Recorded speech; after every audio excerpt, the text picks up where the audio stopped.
तो नमस्कार दोस्तों, हम बात कर रहे थे भारत की सामान्य जानकारी के बारे में।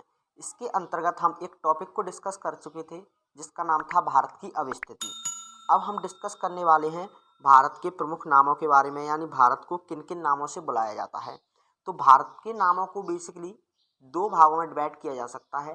वैसे तो भारत को बहुत से नामों से बुलाया जाता है, लेकिन भारत के नाम जो हैं उन्हें दो भागों में डिवाइड कर देते हैं हम। एक तो औपचारिक नाम, दूसरा अन्य नाम में। औपचारिक नाम बेसिकली उन नामों को कहते हैं जो वैधानिक रूप से हो, यानी जिन्हें किसी न किसी कानूनी रूप से जो वैध हो, उन्हीं को हम क्या कह देते हैं, औपचारिक नाम कह देते हैं। तो भारत के दो औपचारिक नाम हैं, भारत और इंडिया। जान लेते हैं कि भारत और इंडिया नाम भारत के औपचारिक कैसे हैं।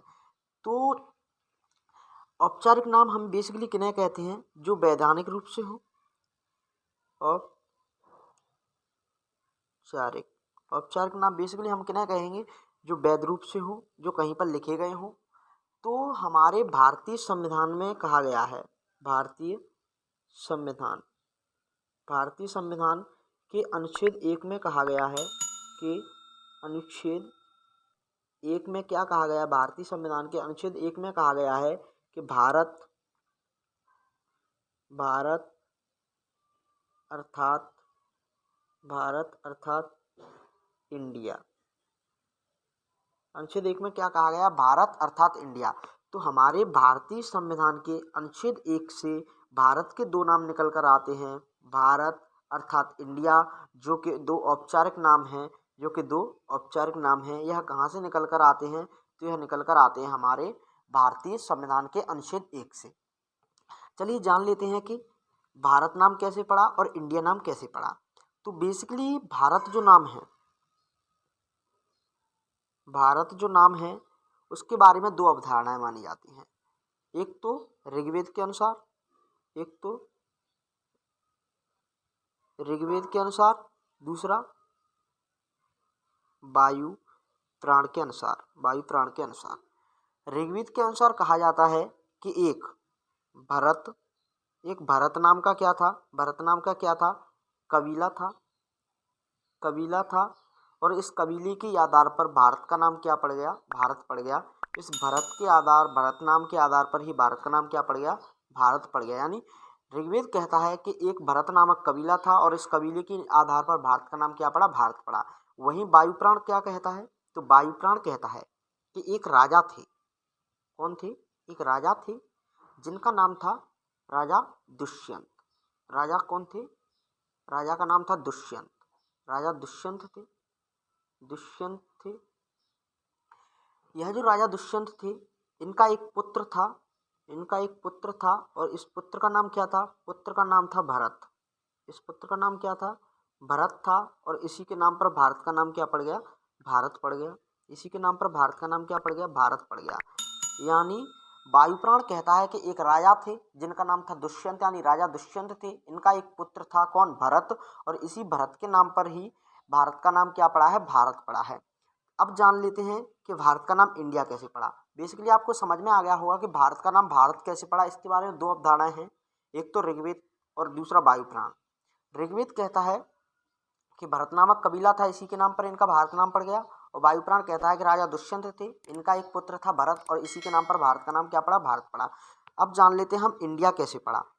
तो ये हमारा क्या है, ये हमारा प्यारा भारत है। ये हमारा क्या है, प्यारा भारत है। और यहाँ पर कौन बसे थे, यहाँ पर बसे थे यूनानी। यहाँ पर यूनानी लोग बसे और इन्होंने जो सिंधु नदी थी, इसको क्या कहा, इन्होंने इस नदी को कहा इंडस। इंडस कहा। और इस नदी की जो ओर पास वाला ये क्षेत्र था, इस क्षेत्र को इन्होंने क्या कहा, इस क्षेत्र को इन्होंने कहा इंडिया। इंडिया। इस प्रकार भारत का नाम क्या निकल कर आया, इंडिया निकल कर आया। कि यानी कि जो यूनानी लोग थे उन्होंने सिंधु नदी को इंडस कहा था और इंडस नदी कहा था, और इसीलिए उसका जो ओर पास वाला क्षेत्र था, उस इंडस नदी के ओर पास वाला क्षेत्र, यानी हमारी सिंधु नदी के ओर पास वाला क्षेत्र था, इसी को उन्होंने क्या कह दिया, इंडिया कह दिया। और यहाँ से भारत का नाम निकल कर आता है इंडिया। ये तो हो गए हमारे दो औपचारिक नाम कि औपचारिक नाम क्या थे और कैसे निकल कर आए। अब हम जान लेते हैं अन्य नामों के बारे में। अन्य नामों के बारे में जान लेते हैं। तो ये हमारा क्या है, ये हमारा प्यारा भारत है, ये हमारा प्यारा भारत है।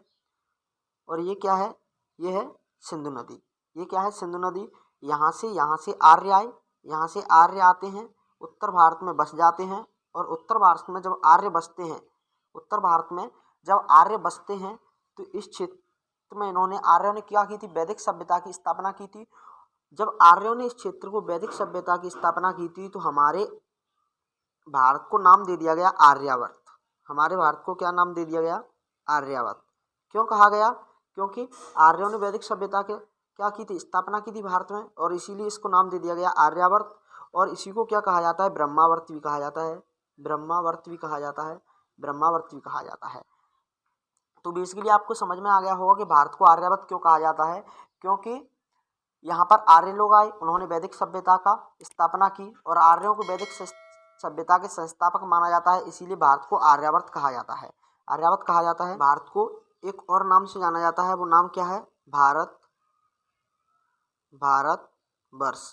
भारतवर्ष के नाम से भी भारत को जाना जाता है, भारतवर्ष के नाम से भारत को जाना जाता है। और यह नाम कहाँ से निकल कर आता है, तो आपने पढ़ा होगा वैदिक सभ्यता, वैदिक सभ्यता, वैदिक सभ्यता को आपने पढ़ा होगा, वैदिक सभ्यता को। और इसमें भारत को कई जगह, यानी भारत को बहुत सी जगह भारतवर्ष के नाम से जाना, भारत वर्ष के रूप में दर्शाया गया है, भारतवर्ष के रूप में कहा गया है। तो यहाँ से ही भारत का नाम क्या निकल कर आया, भारत वर्ष निकल कर आया। और यह अगर प्रश्न पूछा जाता है कि भारत का भारतवर्ष नाम कहाँ से निकल कर आया, तो आपका उत्तर हो जाएगा वैदिक, वैदिक साहित्य, वैदिक साहित्य से। कहाँ से निकल कर आया, वैदिक साहित्य से निकल कर आया भारत का भारतवर्ष नाम। अगला, भारत को एक और नाम से जाना जाता है, भारत को एक और नाम से जाना जाता है, किस नाम से, तो जम्मू द्वीप, जम्मू द्वीप। भारत को जम्मू द्वीप नाम से भी जाना जाता है। भारत को बेसिकली जम्मू द्वीप नाम से क्यों जाना जाता है, क्योंकि हमारे जो वेद हैं, वेद हैं उसमें जो एशिया महाद्वीप है, एशिया महाद्वीप है, इसे क्या कहा गया है, एशिया महाद्वीप को क्या कहा गया है, जम्मू द्वीप कहा गया है। बेसिकली आपको इन चीज़ों को लिखने की ज़रूरत नहीं है, हमने नोट्स दे दिए गए हैं। जो एशिया महाद्वीप है, एशिया महाद्वीप ये वाला, इसे क्या कहा गया है, इसे कहा गया है जम्मू द्वीप, इसे क्या कहा गया है, जम्मू द्वीप। और उत्तरी अमेरिका जो है, इसे कहा गया क्रंच द्वीप, इसे क्या कहा गया है, क्रंच द्वीप। ये कहाँ पर कहा गया है, ये हमारे वेदों में कहा गया है। जो दक्षिणी अमेरिका यानी साउथ अमेरिका है, इसे कहा गया है प्लक्ष द्वीप, इसे क्या कहा गया है, प्लक्ष द्वीप। और जो यूरोप वाला क्षेत्र है, इसे कहा गया है शाक्ति द्वीप, इसे कहा गया है शाक्ति द्वीप।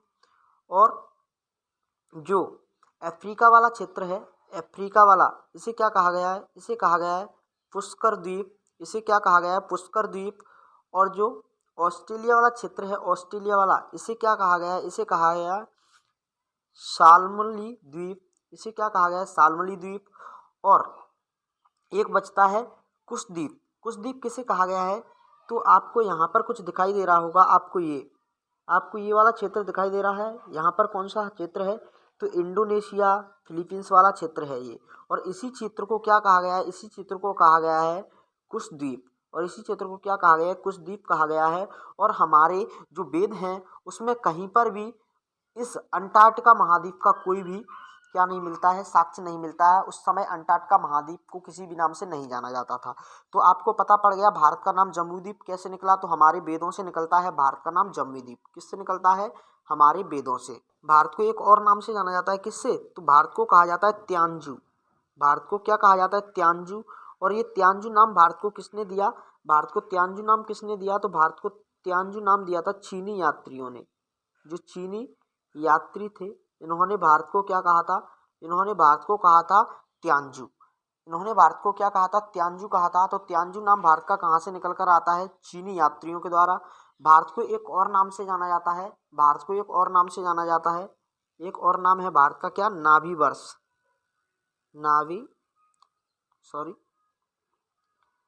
भारत को एक अन्य नाम से जाना जाता है, तो भारत का एक अन्य नाम क्या था, नाभी वर्ष।